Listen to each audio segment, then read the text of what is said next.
All right, I'm going to get us started. Welcome back to the Wildland Fire Seminar Series. I know people are going to trickle in, but I want to give our speaker as much time as possible for her presentation, as well as some hopefully a good Q&A session.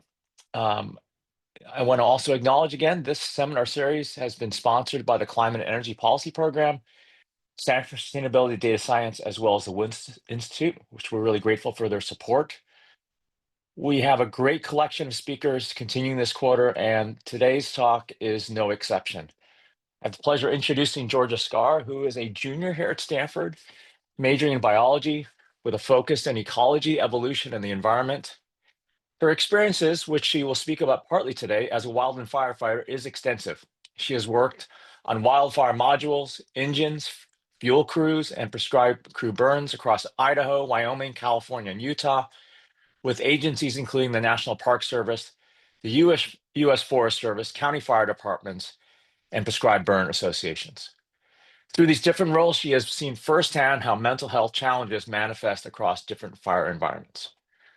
Her broader work and interests lie at the intersection of ecological research, policy, and stewardship, and land stewardship, with a deep commitment to community well-being. She is currently conducting an honors thesis on wildfire livestock interactions, focusing on the relationship between ecology and practical land management. Today, she's going to talk about something near and dear to her heart, the mental health of wildland firefighters. So I hope you'll give her attention and hope you will enjoy what she shares with us today. It's really important. And with that, I'm going to stop sharing my screen and hand it over to Georgia. Georgia, welcome, and thank you for giving us your time and your insights into this very important problem. Hello, everyone. Thank you so much for that introduction, Derek. I'm just going to start off by sharing my screen. Perfect. Yeah. So, hello, everyone. My name is Georgia Scarr, as Derek mentioned. I'm a junior at Stanford, studying biology with a background in wildland firefighting as well. And thank you so much for taking the time to listen to my talk today. I'm going to be discussing from stigma to support, rethinking mental health in wildland firefighting. And at first, I want to acknowledge that although this presentation is written and presented by me, it's going to be discussing research that was done in collaboration with Rachel Merrifield, myself, and Victoria Brianna. And so I just want to start out giving us a bit of a roadmap for this presentation. So first off, I'm going to be discussing the context of wildfires in California, discussing Indigenous sovereignty, wildland firefighting, and obviously giving an introduction into wildland firefighter mental health. Then I'm going to be discussing what this research process looked like, delving into wildland firefighter mental health in California, and specifically looking at how could we tackle this issue to develop potential solutions for wildland firefighters in California. Then presenting our findings, as well as looking at case studies of potential solutions, and then developing our own solutions, and then finally looking forward to next steps and what that means for wildland firefighters in California.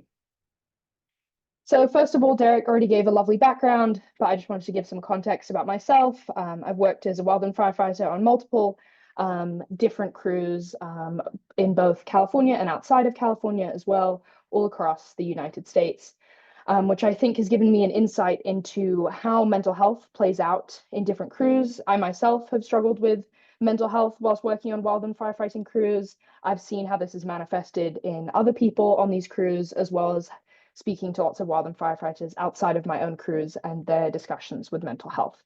So this is something I've personally experienced and also know a lot of other people that have experienced this. And I think it's really important, not only in the well-being of firefighters, but also when discussing our capacity for wildfire resilience at large. And so, yeah, I've got lots of different pictures here of different work and different crews I've been on. And in the top right-hand corner is actually a picture of a blessing from Joey Torres just before the pile burns at Jasper Ridge last year. And Joey Torres is a spiritual advisor for the Mwakmaloni people. And I think doing that burn at Jasper Ridge really provided an additional insight into what Indigenous sovereignty in fire can look like. And I wanted to, first of all, before I get into specifically my research, have a quick discussion about that. So yeah, just want to start off by giving a land acknowledgement that I recognize that the land that I live on and am present on today is the ancestral and traditional territory of the intermarried Huchon and Tamian Ohlone-speaking people, and the historic sovereign Verona Band of Alameda County, previously federally recognized and now known as the Muwekma Ohlone tribe of the San Francisco Bay Area. And this land holds deep spiritual and historic significance of the Muwekma Ohlone and other descendants of the Verona Band. And I acknowledge that I continue to benefit from the use and the occupation of this land. And also, I recognize that the Muwekma Ohlone people are both a part of the land's history and continue to be active members of the Bay community today. And so I think particularly when discussing wildfires in California today, that final sentence is particularly really important. And acknowledging that Native people not only played a part in wildfires pre-colonization through cultural burns throughout the United States, where deliberately burning of certain fire-adapted ecosystems across the US, but also Native communities are very much a part of what is now known as the United States today. And I think the fire community is getting a lot better at recognizing essentially the colonial practice of fire suppression and the implications of that and the suppression of native practices. But also, I think we need to start shifting towards thinking about what does that mean for us today and how can we actively include and be led by Indigenous voices when discussing wildfires.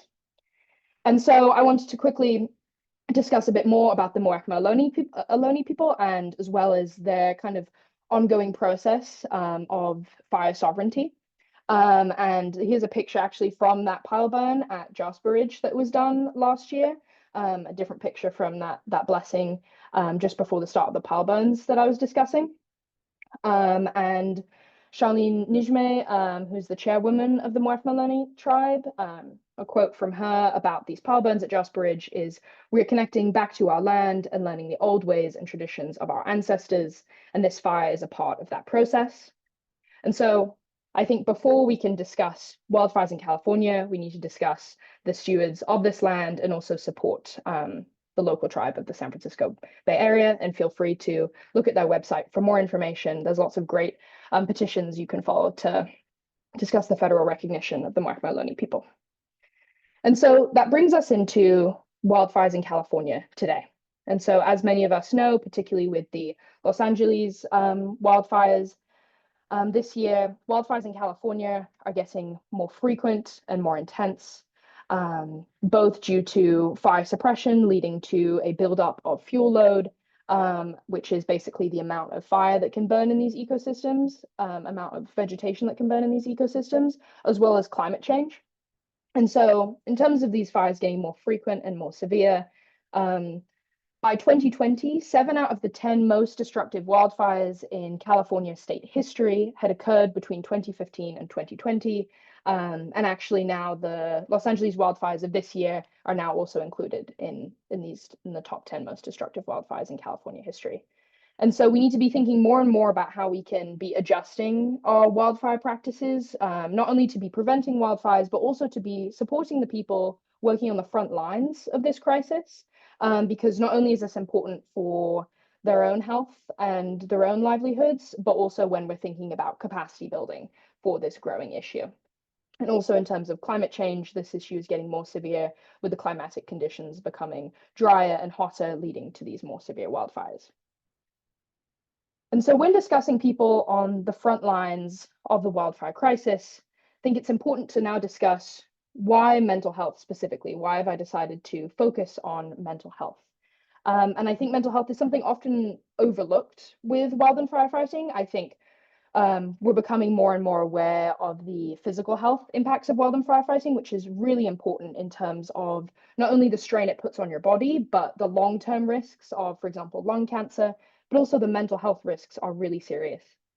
And in fact, wildland firefighters are diagnosed with mental health disorders and behavioral issues at rates 2 to 10 times higher than the general public. And the firefighter suicide rate is double that of the general public and surpasses deaths that occur in the line of duty. And so I think people are becoming more aware of the risks of being on the line in the wildfire as a wildland firefighter, but I think we need to be thinking more and more about what are the risks and health impacts off the line as well, and how can we continue to support wildland firefighters even when they're not actively on the fire line. And so, in fact, studies have shown there is a direct relationship between these mental health issues and their work in wildland firefighting. And 78% of wildland firefighters that were studied reported mental health issues directly caused or worsened by their work in wildland fire. And also, this is related, there's a lot of kind of trauma that is associated with working in fire. And 76.8% of wildland firefighters surveyed experienced a near miss that could have killed them. And over 50% of wildland firefighters have been exposed or to deceased individuals or human remains. So this is really kind of serious content that is happening on the fire line. And this is also related to a lot of mental health issues associated with trauma, with 22.3% of wildland firefighters surveyed screening positive for PTSD compared to 6% of the general population. And finally, then thinking about mental health care, how are we supporting these wildland firefighters in seeking mental health treatment? And actually, only a third of respondents felt that they could seek mental health care during the fire season. So whilst they're going through these intense traumatic events, also long days working, kind of being exposed to all these risks for mental health, a lot of wildland firefighters are not being able to access mental health services, which is a big focus of what I'm going to talk about today. And first, I just wanted to start off by, before I go into my research, just hearing quickly from another wildland firefighter discussing why he decided to retire actually from wildland firefighting due to mental health issues. So hopefully the sound works. Let me know if not.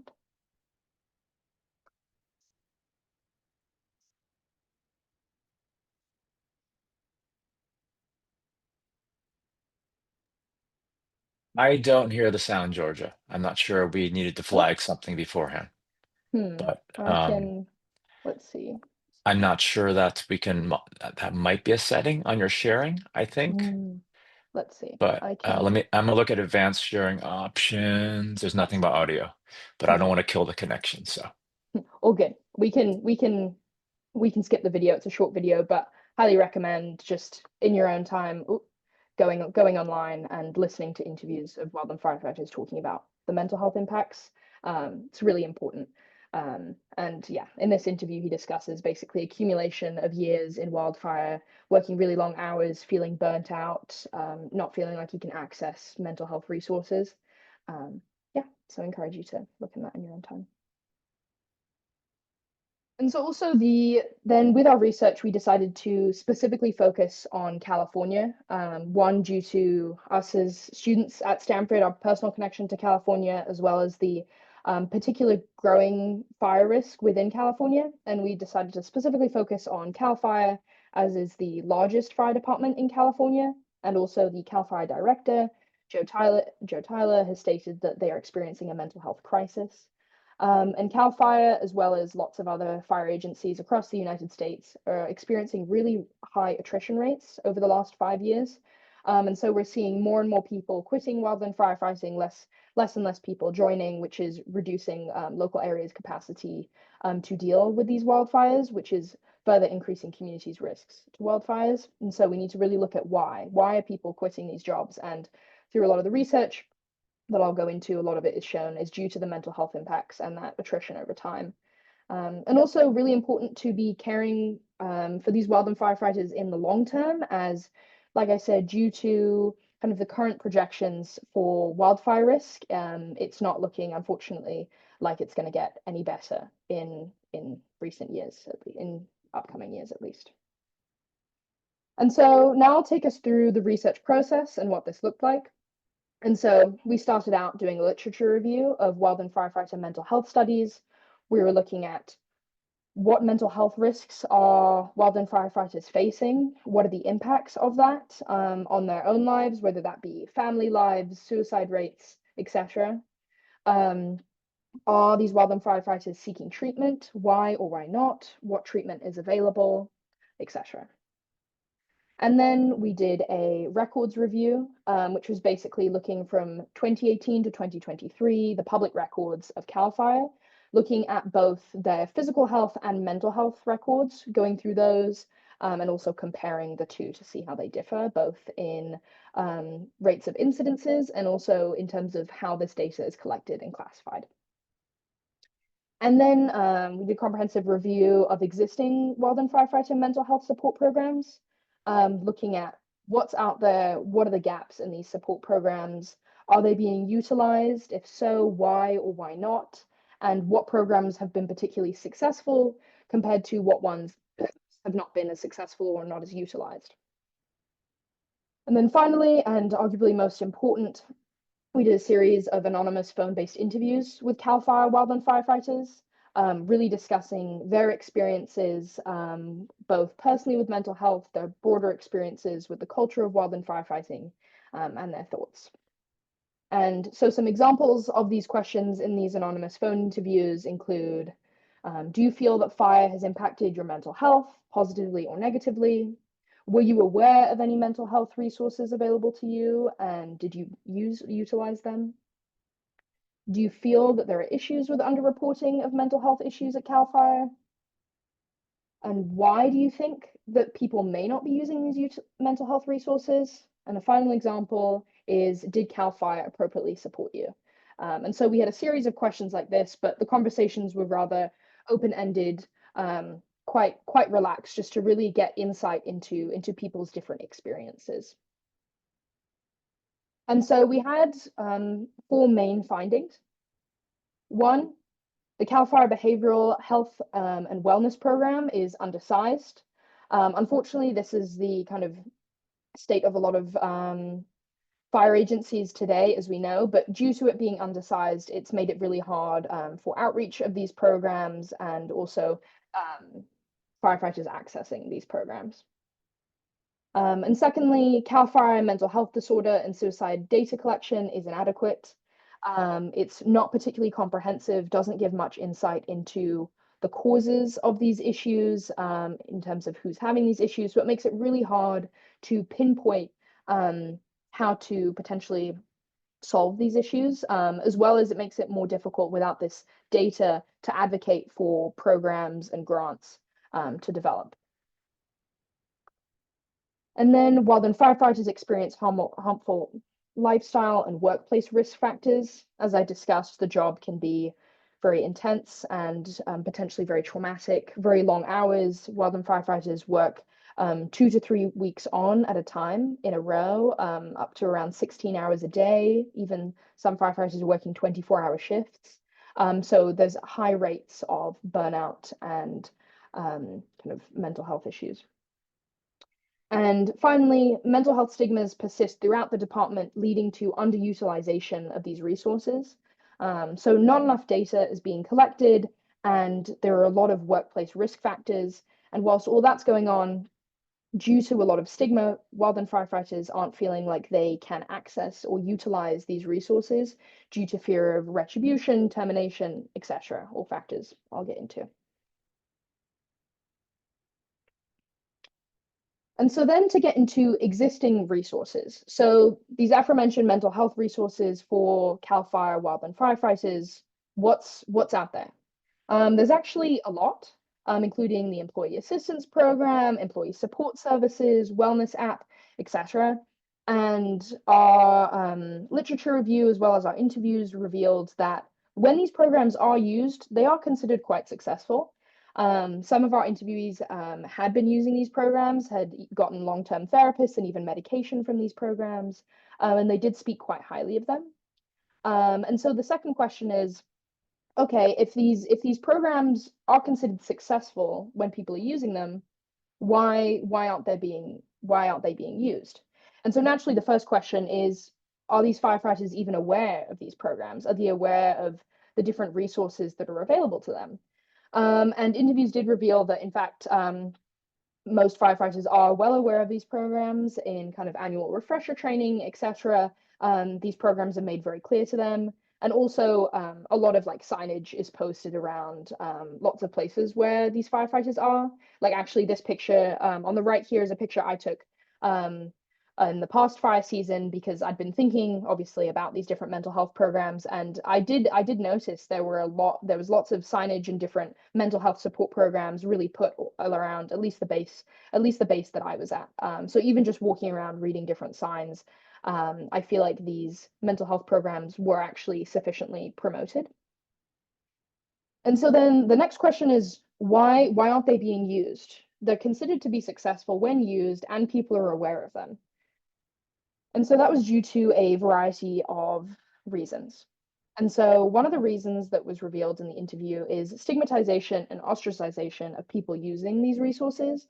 The literature review and our interviews revealed that a lot of people feel that they will experience retribution from the people that they work with, from their crewmates, if they do utilize these resources, and kind of either looked down upon or seen as this form of weakness, which is this classic conversation in mental health. You know, if people get treatment for physical health, it's often seen as the natural thing to do, whereas unfortunately in some circles when you're experiencing treatment for mental health, it's not quite interpreted in the same way. Um, and actually, one of the interviewees that we spoke to had been using these different programs for years and even gotten medicated from these programs and still had never told anyone on his crew that he's worked with for many, many seasons. And so that provides insight even to the people that are taking these resources and even have pushed through this stigma, they still don't feel like they can tell other people. Another one is fear of termination. So a lot of people understandably worry about this connection between mental health issues and seeking mental health treatment and job security. And in fact, someone we spoke to the first time they'd come forward about having mental health issues, they had difficulties coming back to that crew the following season. And it was very difficult, the onboarding process. And originally they weren't actually allowed back on the crew, and it wasn't until they saw another doctor um, and they then kind of started to downplay the symptoms they were experiencing that they were then allowed back on that crew. And so people aren't wanting to come forward because they want to continue working the job. And so it's this kind of thing going back and forth of the job is creating these mental health issues, but you can't continue to work the job if you come forward about them. So that really does depend on the crew and lots of different factors, but fear of termination did come up as a reason. And then also, what we discovered was this seasonal compared to permanent employee access gaps. So either some resources weren't available to seasonal employees, or even if they were, seasonal employees weren't aware that they were available to them. And so permanent employees, they come back year to year, they work for a longer period during the year, basically, whereas seasonal employees are only working there just for the extent of that fire season. And actually, what's interesting is studies have shown that actually temporary and seasonal employees report significantly lower health and well-being than permanent full-time employees. So obviously, taking care of permanent employees is still incredibly important, but seasonal employees are also really important to be caring for their mental health as well and ensuring that they have access to these resources. And so underreporting was another kind of thing that we identified, underutilization of these resources, but also underreporting of these mental health conditions. And so actually, through a review of the different CAL FIRE illness and injury reports, we did find that CAL FIRE does have very detailed records of physical injuries. And so I have a brief screenshot of one of the part of the illness and injury trends here. And you can see it goes into detail in terms of like which region, which month, even, to the detail of like left finger, which having this data is very important to see what the physical health risks are in the field and how that's happening and how that can be dealt with to protect wildland firefighters. But it really does not compare to the mental health data that I will be showing in a bit. And here is another example. If it comes up, no. Yeah, so very detailed. And then if we look at the mental health data, so this is an example of essentially the level of detail in the mental health reports. And so it goes into related to a single incident, multiple incidences, not incident related, vicarious trauma, diagnosed PTSD, and then data about total days of lost time and cost. So whilst here we have really very specific data that's been collected on even down to specific body parts. With mental health, it's much broader, which makes it really hard to create any substantial programs or support systems around this when it's not even entirely clear what the issue is, at least based on CAL FIRE records. There have been independent research which has been started, which has been able to provide more comprehensive information, although it is still limited. But CAL FIRE itself has not been providing particularly significant mental health reports. And studies have also supported this gap, saying there are rates of underreporting of mental health issues, and even the O'Brien study showed that when they surveyed lots of wildland firefighters, the rates that they had found within the wildland firefighters surveyed actually even exceeded the rates that had been reported. So this also leads to there's less of a focus on these different mental health issues within wildland firefighting because it's not even the issue isn't even as apparent to CAL FIRE relative to physical issues because the data simply isn't there. And then finally, underreporting those issues of termination and confidentiality that I discussed, and particularly for seasonal employees. The seasonal employees we interviewed said they were particularly worried about their ability to come back the following season if they said anything. And so then finally, this discussion of why aren't people reporting, why aren't people using these resources, stigma repeatedly came up as a big issue in terms of the culture within wildland firefighting was really centered around stoicism. This notion of stoicism and masculinity and pushing through these issues because it is such a physically intense and stressful job. It's seen that in order to be resilient means pushing through these issues, but actually, seeking mental health treatment is obviously an incredibly brave thing to do and is very similar to taking care of your physical health. It's just currently the culture isn't quite in line with that yet. And also, I'd like to emphasize that the culture of wildland firefighting by far is not the only contributing factor to mental health issues. Like I mentioned, being underpaid, overworked, stressful working conditions, all really important issues. And actually, we have a lot of ongoing policies, which I'll mention, which are addressing those issues. But this is focused on why are people not utilizing these apparently quite successful existing mental health programs. And so then that goes on to what are some current case studies that we can look at that have been successful at reducing rates of mental health illnesses and also increasing people's awareness of potential health issues and increasing people's ability to use these resources. And so one example was the peer support team of the San Diego Fire Rescue Department. And this was actually an inspiration for the bipartisan infrastructure law to establish a joint wildland firefighter behavioral health program at the federal level. And so essentially what this program is, it's a 24/7, every day a year call and support center with experienced first responders across multiple departments. So they basically hire and train experienced first responders, and they have them at a call center essentially working with other first responders to discuss any mental health issues they may be having and helping refer them to resources. So these are not mental health professionals, but they are people within firefighting that are able to then direct other firefighters towards certain resources. And then there's also the US Army's Master Resilience Training. And so essentially, the intention of this Master Resiliency Training program is to assess the impact of stresses in this case, in the Army's high intensity work environment, and prevent the development of stress injuries by improving mental health resilience. And so actually in the Army, every unit is required to have a trained and certified Master Resilience trainer. And then the person that's trained in that then facilitates monthly Master Resilience training modules, essentially. And these focus on 6 core competency areas around self-awareness, self-regulation, optimism, mental agility, strengths of character, and connection.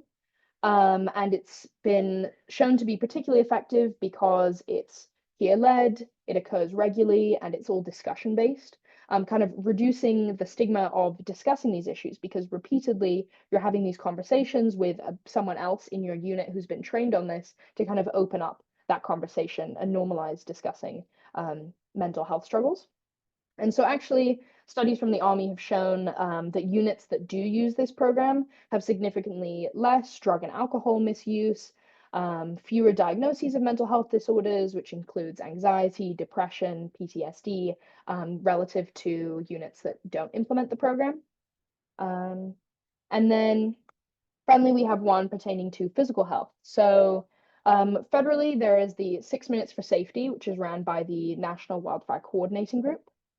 And so this is a daily 6 minute prompt that is this informative announcement that usually goes on during daily briefing that centers around physical health.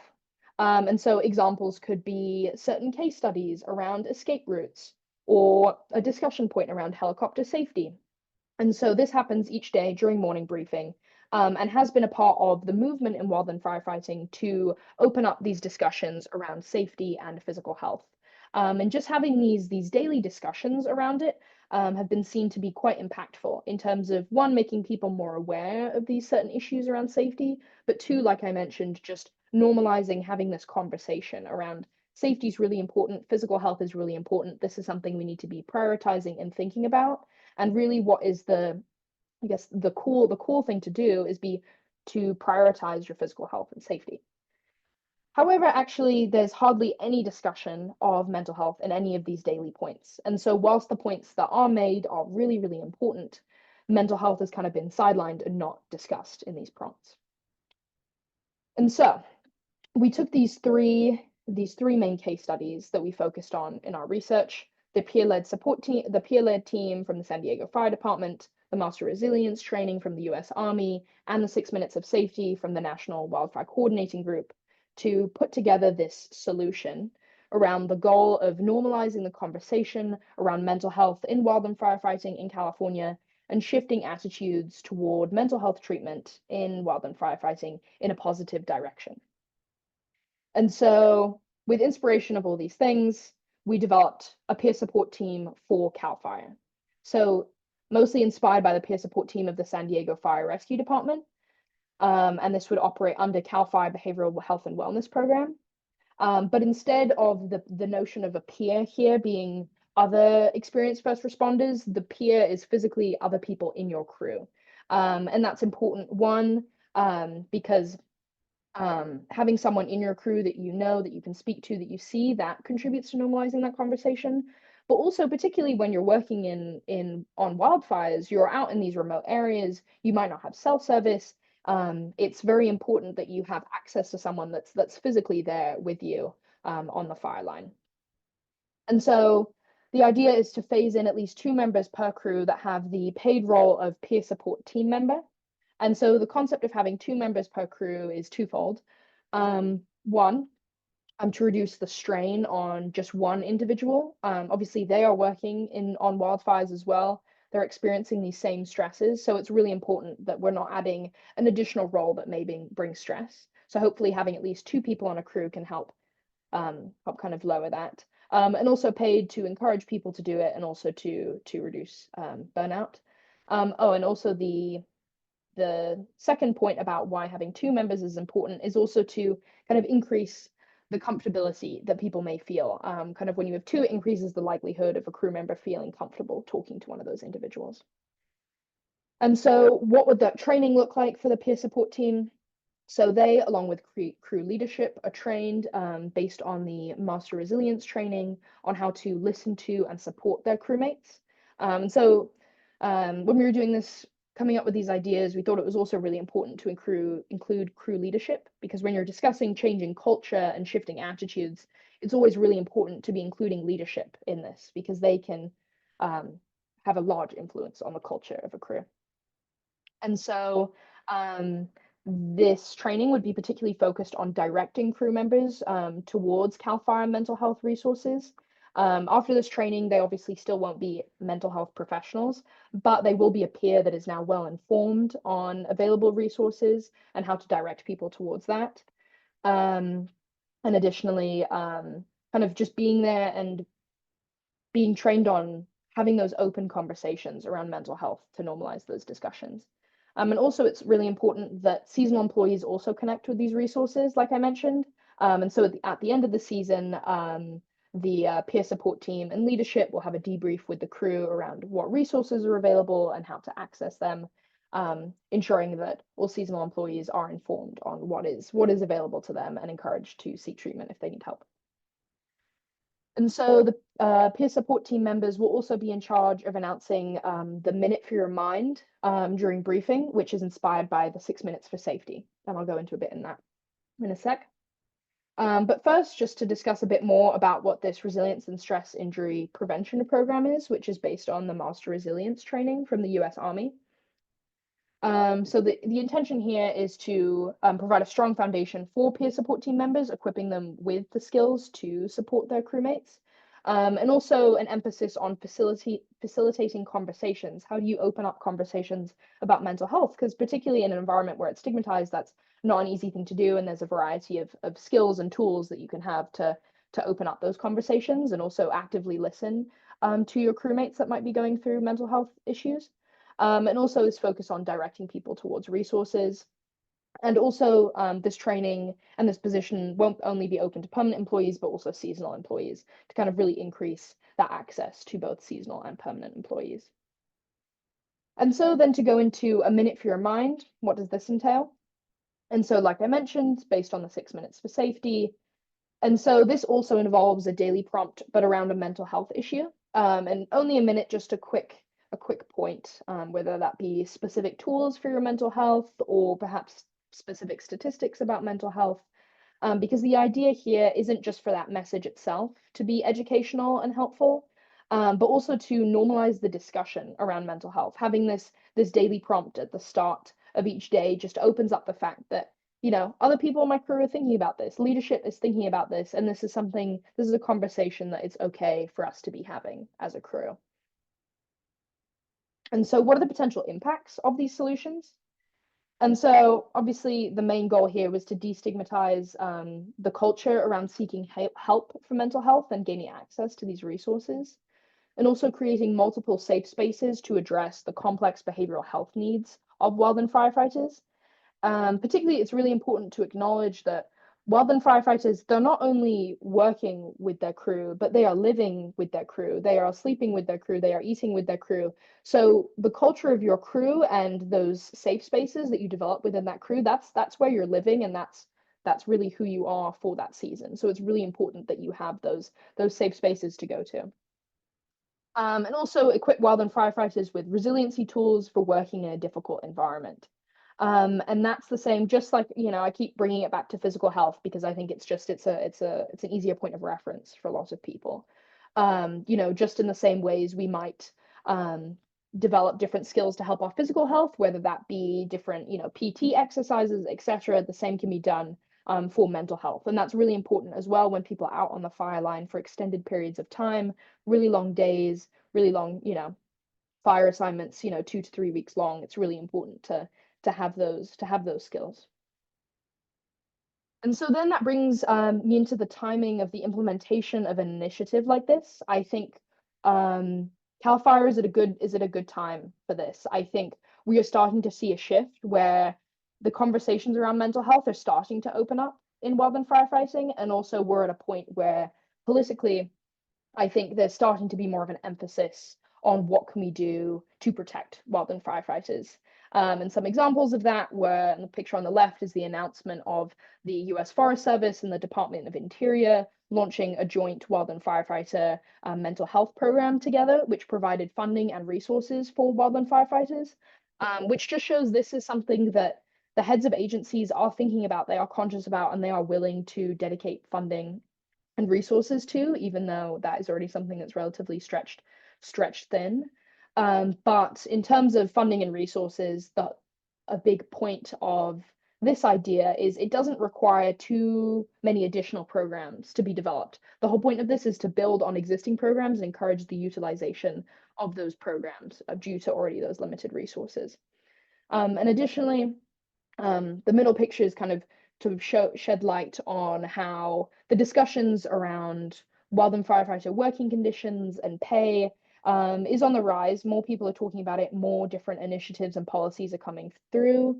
Although I haven't been rather surprised the way the discussion around wildland firefighter pay has gone, to be honest, and rather disappointed. But it's still an ongoing conversation. But the members of the public and politicians are starting to have these conversations around wildland firefighters that we haven't really seen as much before.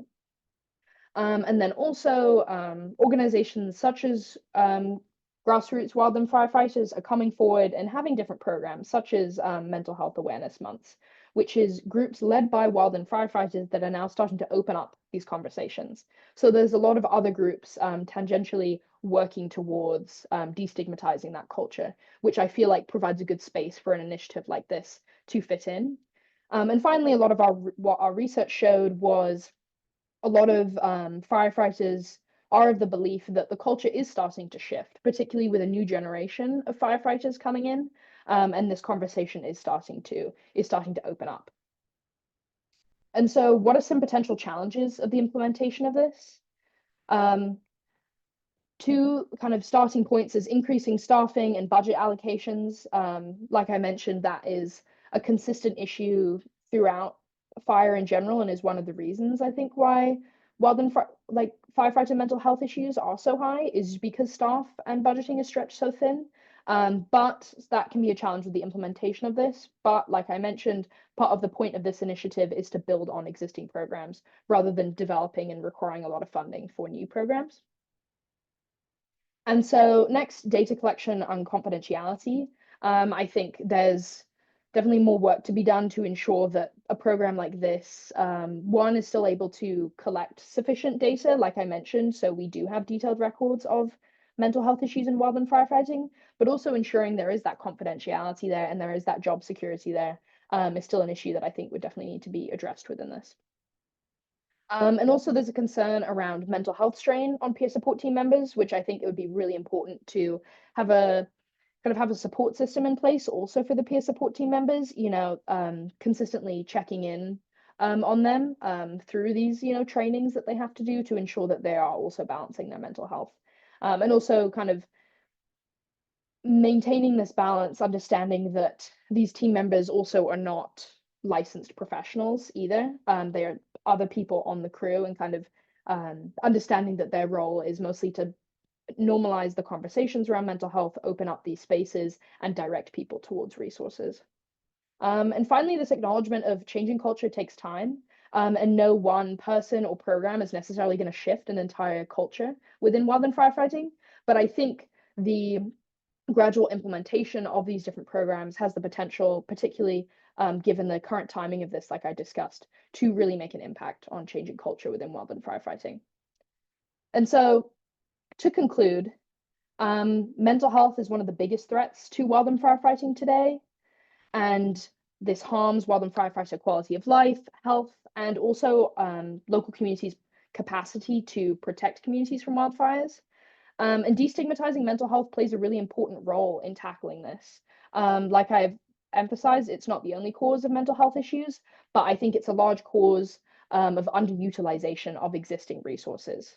And this can be done through a culture shift, specifically through peer-led programs, training people within these crews on how to open up these conversations. Finally, this brings me to ways that you can support wildland firefighters. First of all, advocate for fair pay, healthcare, and mental health support for wildland firefighters. Like I mentioned, there are a lot of good policies going on right now, such as the Tim Hart Wildland Firefighter Classification and Pay Parity Act, currently ongoing in the Senate. So make sure contact your senators, vote for people that are supporting wildland firefighters. Also, kind of donating to and reading about different groups led by wildland firefighters. Grassroots Wildland Firefighters, I think, is a great organization. Additionally, destigmatizing mental health by having open conversations in your own life. I think the culture around mental health in wildland firefighting, I think, is not isolated to wildland firefighting itself, although I think it manifests in potentially more extreme ways within these crews. But I think having open conversations, checking in on your friends and your family is always really important to kind of start to implement that in your own life. Second to last, supporting prescribed fire and fire adapted communities. One way to reduce strain on wildland firefighters is seeing how we can reduce wildfire risk in our own communities.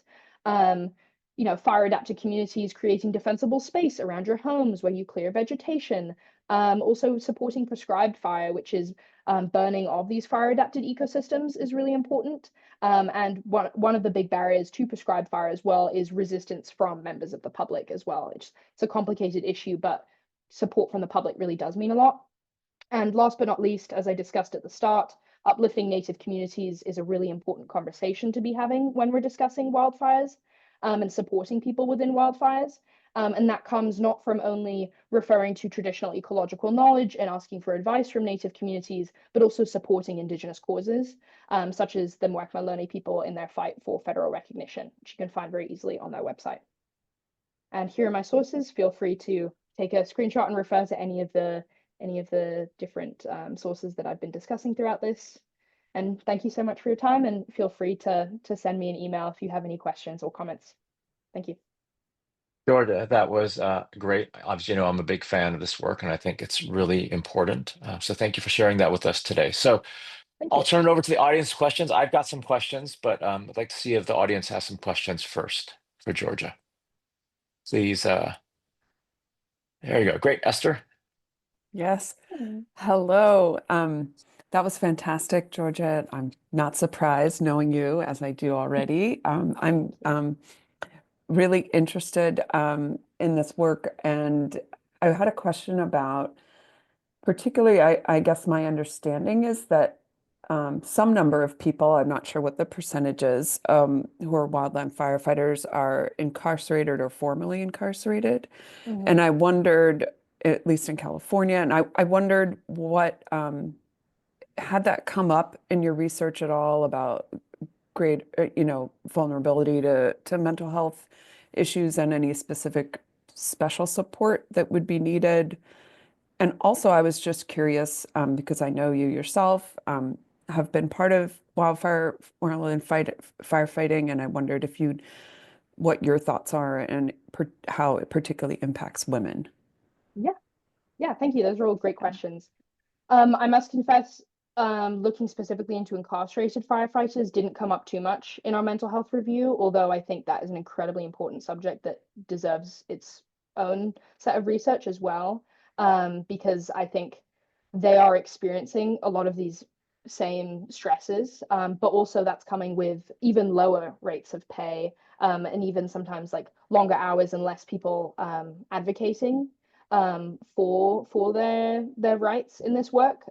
So I have no doubt they're also experiencing these same mental health struggles, if not their own kind of subset of issues. So although that's something I think I would like to educate myself more on, I think it's definitely something that's important to research and advocate for those causes.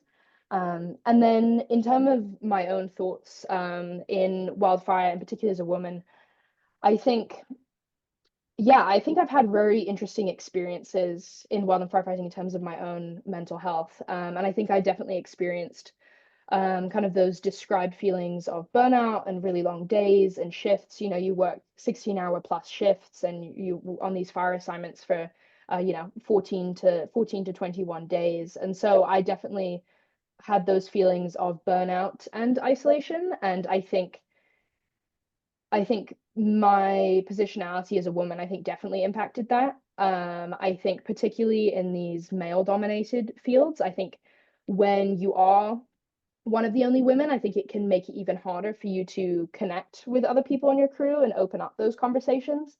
And so I think that's a whole nother subset of mental health treatment as well for wildland firefighters is, minorities within wildland firefighting, whether that, it's a very white male dominated field. And so we talk about peer-to-peer connection and normalizing those conversations. I think sometimes those different barriers of people from different backgrounds can make that a difficult conversation. And I also think, despite, I think within my own life, I think I'm quite good at normalizing conversations around mental health. I think particularly as a woman and as someone that was also working a seasonal position, I think it makes it even harder to speak up about mental health issues because we talk about those conversations of mental health issues being seen as weak. And I think already your positionality as a woman, you're already seen as potentially physically inferior. And I think at least within my own life, I sometimes struggled to come forward about mental health issues already due to those preconceived notions about weakness. And I think I've also met some incredible people in fire, and I've even had leadership be very open about mental health. And so I think sometimes even when specific people are open about mental health, I still think I didn't feel entirely comfortable discussing how I felt. So I think it's a complex thing and hasn't necessarily been due to specific crews that I've been a part of, but being a woman has definitely changed my perspective on some of these things, I think. Yeah, thanks so much. That was Yeah, helpful. thanks for sharing that. I have a couple follow-ups, so I want to see if the rest of the audience who's remaining, if they have any questions before I chime in. Okay, yeah, Georgia, thank you for sharing very vulnerably and honestly there. I guess one couple things came to mind is in your firsthand experience, it can be personal or more anecdotal.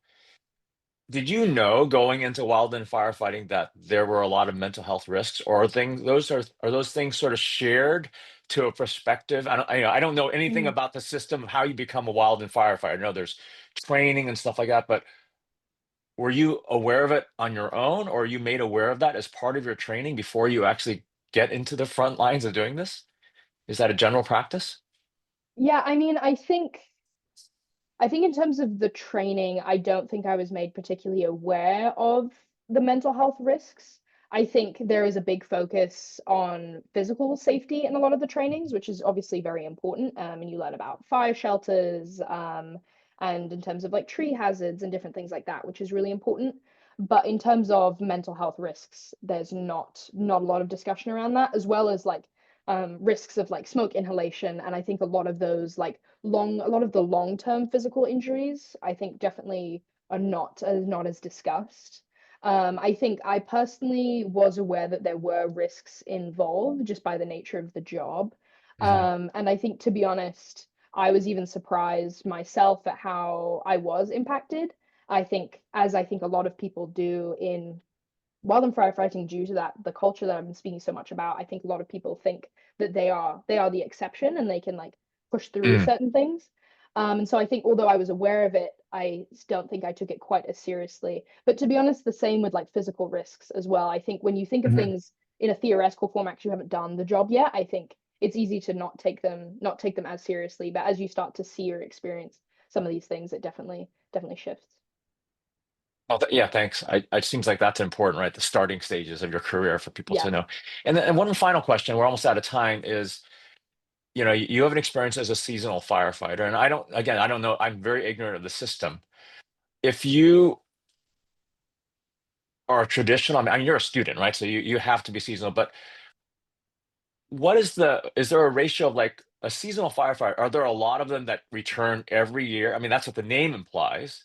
Mhm. Or are there a lot of people that float in and out? Oh, I'm available now, wait 3 years and come back in. Because one of your suggestions was, okay, at the end of the season, let's check into the seasonal people before they check out. And I'm wondering if there's no continuity or expectation or guarantee of returning, whether they'll fall through the cracks or whether they're Mhm. like, okay, we know you're seasonal, but you're going to be back next year, so we want to take care of you for next season. Does that make sense? I Mhm. just, Yeah. No, it definitely makes sense. And I think the concept of like seasonal versus permanent, what that means can also be a bit confusing.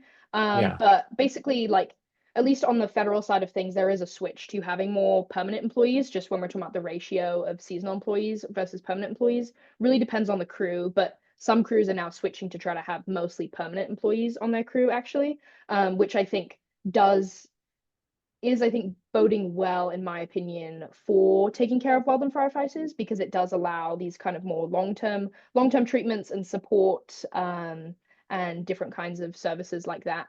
But there are still a lot of seasonal firefighters, particularly depending on the crew. And yes, most of them do come back year to year, depending on the crew, depending on how the crew treated them, etc. There are a lot of variables involved in terms of the rates of return. It's like usually it's very normal that a seasonal employee will be given a return offer. That's kind of usually the expected. They don't always come back, but I would say depending on the crew, it's quite common that they do. But I think whether they return or not, my belief is the experiences they have had in that season will still go with them, and I think Oh, therefore it is without a doubt. still. That was No, not yeah, my no, don't implication. worry. I know, I didn't think it was, don't worry. But just in terms of like thinking about what this means for like policy, Yeah. I think it's still important, even if they're not returning, to still have these long-term treatments available to them, Yeah. because it's still been affected them the seasons that they did work. And that seems like that's a policy approach. It's a culture shift, but that's a policy approach to really like take care of people after they Yeah. leave, right? Because I don't think we do that in any other profession. So I think that's very insightful and needed. That's why I asked the question. Yeah, no, Well, it's a Georgia, great that question. was fantastic. For those of you listening to the recording, you can probably screen capture the the resources. And if you have any questions, of course, email Georgia or myself. We're going to continue this next week. We're going to shift gears again. We're trying to give a diverse view of wildfire space. Next week, we're going to talk about the interaction of private citizens, as well as small businesses in the context of how you're resilient to wildfire. So I hope you'll join us for that. Thank you again to Georgia. And we look forward to seeing you in the coming weeks. Have a great day. Thank you, Thank you so much for having Georgia. me. That was amazing. Thank you. Thank you, Appreciate it. Derek.